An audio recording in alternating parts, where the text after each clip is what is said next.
ایک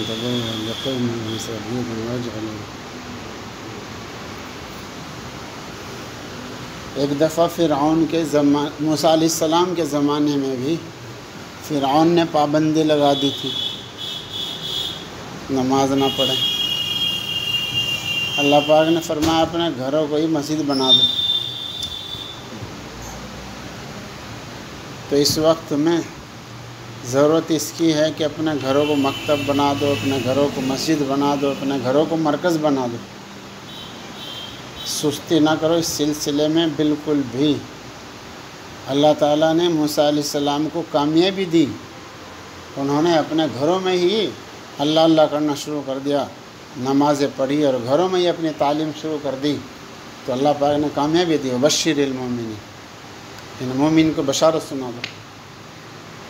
ہمارے یہاں کیا ہو رہا بھائی، جتنے نمازی تھے گھٹ گئے، نمازی گھٹ گئے، مدرسے بند ہو گئے، مدرسین کہیں پہنچ گئے، اور وہ تبلیغ کا کام کرنے والے بھی اپنا ایک طرف بیٹھ گئے ڈر کر۔ ارے بھائی انفرادی طور پر کام کریں، بے نمازوں کی خوشامد کریں، انفرادی طور پر جو تمہارے گھر میں آئے اس کو تبلیغ کریں، تم راستے میں کہیں ملے اسے تبلیغ کرو۔ تبلیغ کسے کہتے ہیں؟ اشاعت دین کا نام تبلیغ ہے۔ تبلیغ کسے کہیں بھائی؟ اشاعت دین، دین کی اشاعت کرو، راستے میں ہو، گھروں میں ہو، دکانیں میں ہو، مکانوں میں ہو، راستے میں ہو، کاروبار میں ہو۔ جب دین کی اشاعت ہوگی تو مسلمان مضبوط ہوں گے، اور اگر مسلمانوں میں بے دینی آ گئی، خدا کو نمٹانے کا ایک ہی طریقہ ہے بس، کہ ان کو بے دین بنا دو۔ اسی کے لیے یہ سوچی سمجھی اسکیم ہے۔ نہ یہ مسلمانوں کے علماء کو شہید کرنے سے نمٹیں گے، نہ یہ ان کے مدرسوں کو بند کرنے سے نمٹیں گے، اور نہ ہی ان کے اوپر بارود بجانے سے یہ نمٹیں گے۔ بس ان کے نمٹانے کا ایک ہی طریقہ ہے، ان کو بے دین بنا دو۔ اور ان کو پتہ چل گیا اس بات کا، انہوں نے کانفرنس کی ہے، اس میں یہی طے کیا ہے کہ ان کو نمٹانے کی ایک ہی طریقہ ہے بس۔ اس لیے ہوش مند ہو جائیں، فکر مند ہو جائیں، اپنے دکانوں میں، اپنے مکانوں میں، اپنے کارخانوں میں، اپنی فیکٹریوں میں، اپنے راستوں میں، اپنے گھروں میں، اپنے محلوں میں، اپنی مسجدوں میں جو کچھ ہو سکے کرتے رہو، سستی مت کرو۔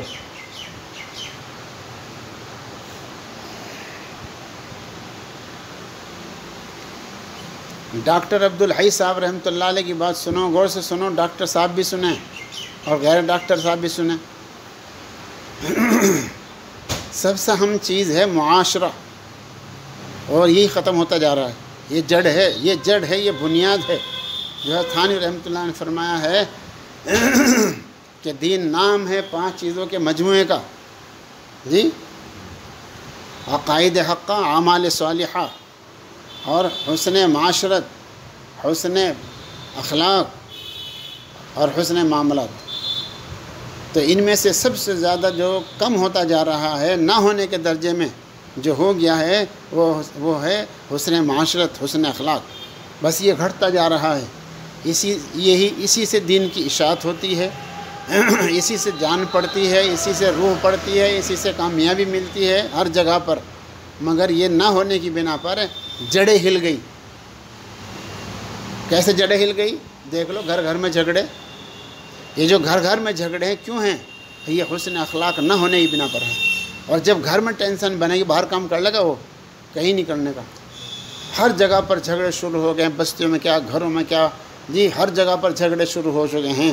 حضرت عبداللہ ابن عمر ابن عاص رضی اللہ تعالیٰ سے حضور پاک صلی اللہ علیہ وسلم نے فرمایا، تیرا کیا حال ہوگا جب تو کوڑے کرکٹ جیسے لوگوں میں ہوگا؟ تیرا کیا حال ہوگا جب تو کوڑے کرکٹ جیسے لوگوں میں ہوگا؟ وہ کوڑا کرکٹ جیسے لوگ کون ہیں؟ جو وعدے کا کوئی خیال نہ کریں، جو امانتوں میں خیانتیں کریں۔ دیکھ لو ہر جگہ پر کس قدر خیانتیں ہیں، چاہے تجارتوں میں دیکھ لو، چاہے زراعتوں میں دیکھ لو، چاہے مدرسوں میں دیکھ لو، چاہے خانقاہوں میں دیکھ لو، چاہے مرکزوں میں دیکھ لو، کہیں پہنچ جاؤ کس قدر خیانتوں کے انبار ہے۔ آنکھوں سے خیانت، زبانوں سے خیانت، کانوں سے خیانت۔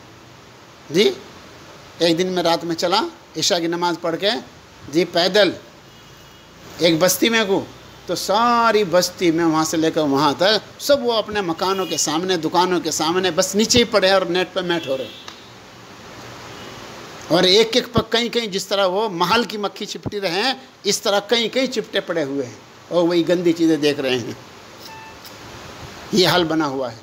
اور اگلی بات فرمائی کہ جب یہ اختلافات کا شکار بن جائیں، اب دیکھو بیوی جھگڑا، ماں سے جھگڑا، ابا سے جھگڑا، پڑوس سے جھگڑا، جی کس قدر جھگڑے ہر جگہ پر، تو ہر آدمی تقریباً الا ماشاء اللہ وہ جھگڑوں کا شکار بن چکا ہے۔ تو ایسے لوگ کیا ہیں؟ مفتی سعید صاحب پان پوری مرحوم نے فرمایا دور حاضر کا نقشہ ہے، یہ دور حاضر کا نقشہ ہے کہ آج کل بالکل اسی طرح ہو گیا ہے جی، جیسے لوگوں کو کوڑا کر بتایا ہے ایسے ہی لوگ بن گئے دور حاضر میں۔ کیا حال ہوگا تیرا جب تو کوڑا کرکٹ جیسے لوگوں میں ہوگا؟ وہ کون لوگ ہوں گے؟ جن کو وعدے کا کوئی خیال نہیں ہے جی، جن کو زبان کا کوئی خیال نہیں، آنکھ کا کوئی خیال نہیں، غلط جا رہی ہے صحیح جا رہی ہے جی، اور جو اختلافات کے شکار بن جائیں۔ اجی میں کیا کروں؟ حضرت عبداللہ رضی اللہ تعالیٰ نے عرض کیا اجی میں کیا کروں؟ فرمایا شریعت میں جو معروف چیزیں ان کو مضبوط پکڑ لو، بھلائیوں کو مضبوط پکڑ لو جی، اور گناہوں کی چیزوں سے اپنے آپ کو بچا لو، گناہوں کی چیزوں سے اپنے آپ کو بچا لو۔ اور کیا کرو؟ عوام سے کنارہ کش ہو کر علماء صلحاء اولیاء اللہ کو مضبوط پکڑ لو۔ عوام سے کنارہ کش ہو کر کیا کرو؟ مگر ہمارا جی نہیں لگتا ہے، ہمارا جی ہی نہیں لگتا ہے، ہمارا جی وہیں لگتا ہے جہاں بس ادھر ادھر کی باتیں ہو رہی ہوں۔ شادی کے بغیر ہمارا کام نہیں چلتا ہے جی، باراتوں کے بغیر ہمارا کام نہیں چلتا ہے، جہاں وہ ساری خرافات ہو وہیں جی لگتا ہے۔ مسجد خالی پڑی ہے جی، ارے 5 وقت کے علاوہ مسجد میں جا کے اعتکاف کر کے 1 گھنٹے کا 2 گھنٹے کا کون چھاپا ڈالا تھا اوپر؟ پورے دن مسجد خالی پڑی رہتی ہے، بس 5 وقت کے واسطے شور مچاتے ہیں کہ پولیس آ جائے گی، پولیس آ جائے گی۔ اب کون سی پولیس آ رہی وہاں سے؟ وہاں جا کے اپنے ترتیب لگا کے ہر وقت مسجد کو آباد کیوں نہیں کرتے ہیں؟ ہر وقت 5 آدمی بیٹھے رہے وہاں اعتکاف میں، ترتیب لگا کے 1 گھنٹہ یہ بیٹھیں گے، 1 گھنٹہ بیٹھیں گے، 1 گھنٹہ بیٹھیں گے، اور قرآن پاک پڑھیں، نماز پڑھیں، اللہ سے دعائیں مانگیں، رو رو کے دعائیں مانگیں۔ پورا رمضان ایسے گزر چکا ہے، اب تو کیا کریں گے؟ قرآن پاک پڑھنے کے لیے تیار نہیں ہیں، بس جھگڑوں میں لگ گئے ہیں، اس طرح ادھر کی روزانہ۔ اور وہ ترتیبیں، وہ جو ہے الیکشن والی ترتیبیں وہ چل گئی، شروع ہو گئی ہے، وہ اس میں خوب ترتیبیں لگ رہی ہے، اس میں کسی کو کرونا نہیں ہو رہا ہے جی، اور مسجد میں کرونا ہوتا ہے۔ وہ ساری محنتیں شروع ہو گئی ہیں زوردار انداز میں، وہ الیکشن والی، اس کی خوب ترتیبیں لگ رہی ہے، اس کے واسطے فرصت ہے، مسجد کو آباد کرنے کے لیے فرصت نہیں ہے۔ تو ڈاکٹر عبدالحی صاحب رحمۃ اللہ علیہ کا جب انتقال ہوا تو ان کی بیوی نے یوں کہا، اس اللہ کبھی مجھ سے 1 گلاس پانی کا بھی مطالبہ نہیں کیا۔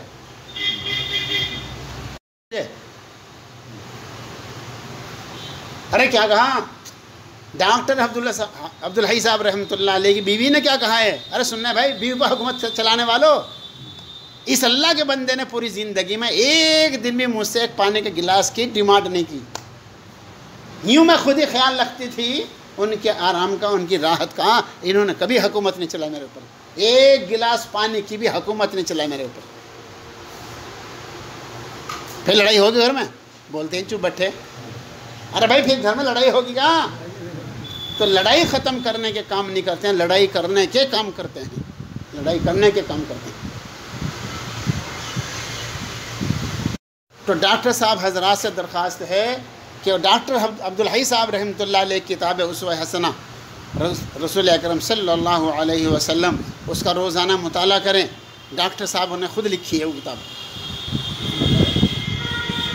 اس کا مطالعہ کرتے رہیں، اور جو بھی یہاں پر آئیں جی ہاں اسے کیا کریں؟ تبلیغ کریں، جو بھی آئیں اسے تبلیغ کریں۔ مفتی صاحب رحمۃ اللہ سے معلوم کیا جی آپ بھی تعویذ دیں؟ فرمایا ہاں 2 وجہ سے۔ ایک تو اس وجہ سے اگر میں نے تعویذ نہ دیا، یہ پتہ نہیں کس بدعتی کے پاس، کس پنڈت کے پاس جاوے گا، وہ اس کا ایمان خراب کرے گا، اس لیے دیتا ہوں۔ اور دوسرا یہ کہ مجھ سے تبلیغ کا کام تو ہوتا نہیں، اب میں یہیں بیٹھے بیٹھے اس کو تبلیغ کرتا ہوں جو تعویذ دینا آتا ہے کہ بھائی دیکھو ہر نماز کے بعد یہ پڑھنا، وہ نماز پڑھے گا جی، تو جو نماز بھی پڑھنی ہے نماز کے بعد یہ بھی پڑھنا ہے، تو میں یہیں بیٹھا بیٹھا اس تعویذ والے کو تبلیغ کرتا ہوں۔ تو دوائی بھی دو اور تبلیغ بھی کرو، پھر تمہاری دوائیوں میں انشاءاللہ تاثیر پیدا ہوگی۔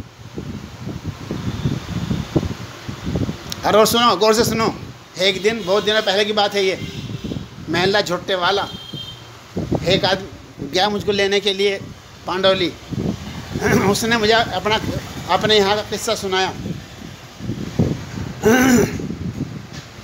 کہ سہارنپور میں ایک آدمی کے پیٹ میں درد ہو گیا۔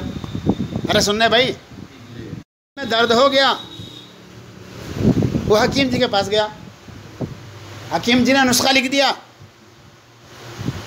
ابھی اس کو لے کے کھا کے اور سو جا، اور صبح ہی جو پیشاب ہوگا ایک شیشی میں پیشاب کرنا سو لے کے آنا۔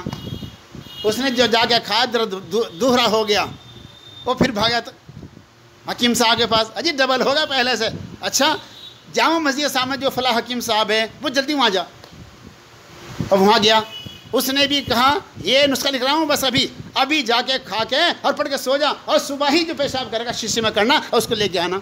وہ گیا، کھایا، درد ختم ہو گیا، صبح ہی پیشاب کیا، آدھی شیشی پیشاب کی ریت میں بھر گئی، اندر پتھری تھی وہ کٹ کے ساری بھر گئی، نکل گئی ساری۔